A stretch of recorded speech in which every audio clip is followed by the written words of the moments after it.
Hey there, and welcome to Insomnia Insight number 338, in which we are going to look at a very, very common question from somebody who has had a lot of trouble sleeping, which is, could all this really be just anxiety?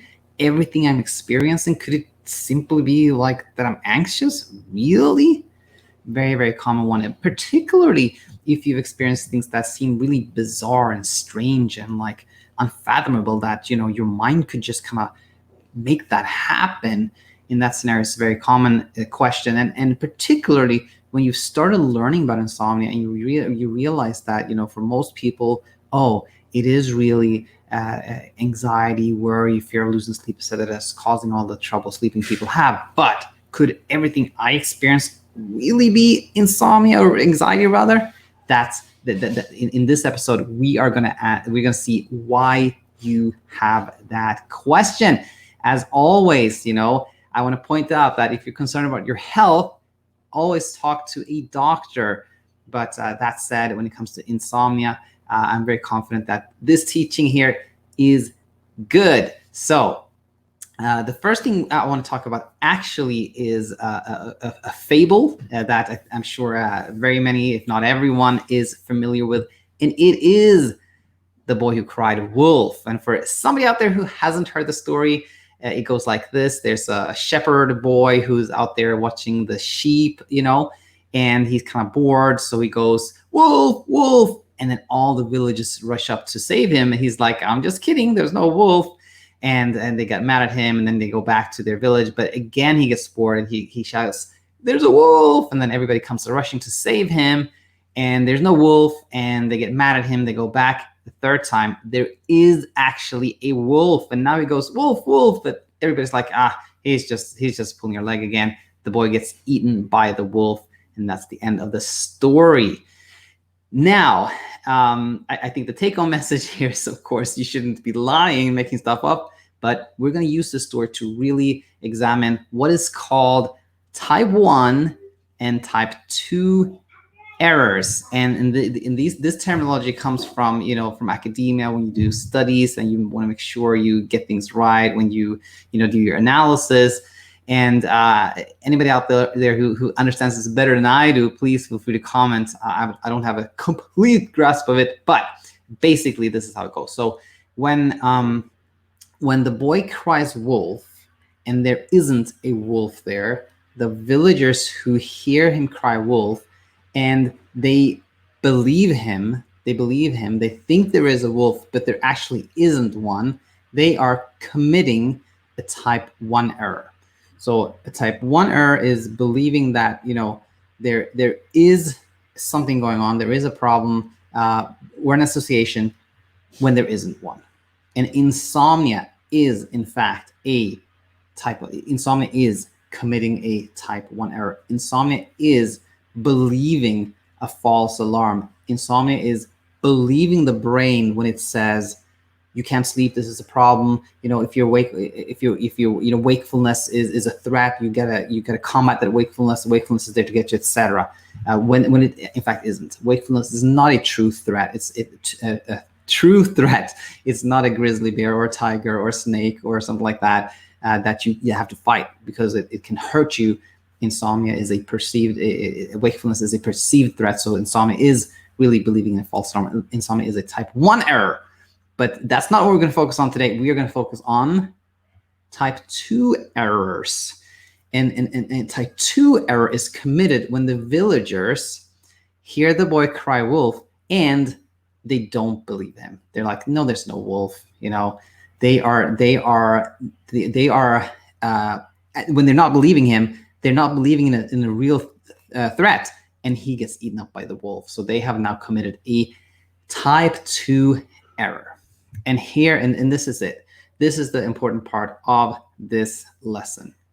When you are going you're going through something like what I described here, you have trouble sleeping, obviously, right? Trouble falling asleep, staying asleep, but also jerks. You may have tinnitus. You have dry eyes. You are time traveling. You like fall. You suddenly it's like 3 hours later, and you're like, you don't know if you fell asleep or not. You have like you're awake like all the time. You don't even perceive sleeping. You have jolts. You have this brain fog. You kind of like walking around in a cloud. You have memory issues. You can't remember the names of common objects. You have palpitations. You're sweating. You're breathing fast. You have vivid dreams, and you wonder like, could all this really be anxiety? Your brain is going like, really? Do you think this could all be anxiety? What the brain is doing at that time is it is afraid of committing a type 2 error. Remember, your brain is a survival machine. It is all there.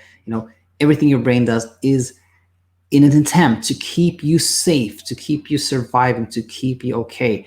And when all these weird things are going on and you start learning about insomnia, you start being like, anxiety, like, am I worried? Is that it? And then all things are going on. Your brain goes like, it's super skeptical. It's like, I don't think you should think that this is all anxiety. Maybe there's something you're missing here. Maybe you're going to commit a type 2 error. Maybe you actually have something real serious going on.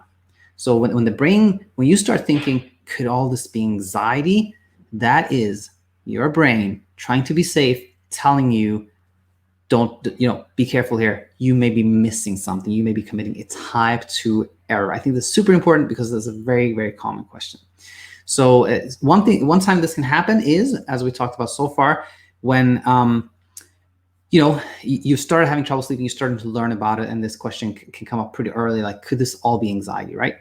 But even when you are pretty sure that it is really anxiety, this still applies. And a common example of this is when somebody has had trouble sleeping, let's say, and let's for example say that they were on this channel, they learned about insomnia, they're doing better, but 3 weeks later or 3 months later or a week later or something like that, they start having trouble sleeping again. And now the brain goes, what happened? Oh, I thought I wrote something, but I didn't. Okay, so somebody's been doing better, but then starts having trouble again, and then the brain goes, oh, but wait a minute, it's not the same. Last time you had trouble falling asleep, but this time you have trouble staying asleep. Last time it was this, now it's this. Things are different. Things are different now. That happens again because the brain is so afraid of committing that type 2 error. It doesn't want to miss something that could be serious, some underlying thing going on. So that's why so often people comment on, things are different this time. It's not the same. And that is, again, your brain trying to keep you safe. So what should you be doing if you have a lot of these thoughts and questions and you're like questioning, like, could this truly be all anxiety? I think this is it. I think this is the most important thing, is always understanding what your brain is trying to do. And when you understand why you are so skeptical that it could really be anxiety, and you know that this happens to so many other people, then it becomes much easier for you to see that, yeah, it is all anxiety. That is it. I'm worried. I'm preoccupied. Sometimes you don't even sense it. Sometimes good one. I forgot to put in this in writing, but it just came to me right now. That's another important one. When you go, but I don't even feel anxious. I don't even feel worried, and I'm not sleeping. Another time when the brain is afraid of committing a type 2 error. Very important one there as well. So I hope this was super, super helpful. Let me know your thoughts on this episode and look forward to having you back real soon. If you have questions, as always, send them to questions@thesleepcoachschool.com. If you want to get some one-on-one coaching and a great curriculum, download BedTyme from your app store, and I'm coaching there. And with that said, again, thanks so much for tuning in, and I look forward to having you back here real soon. Until then,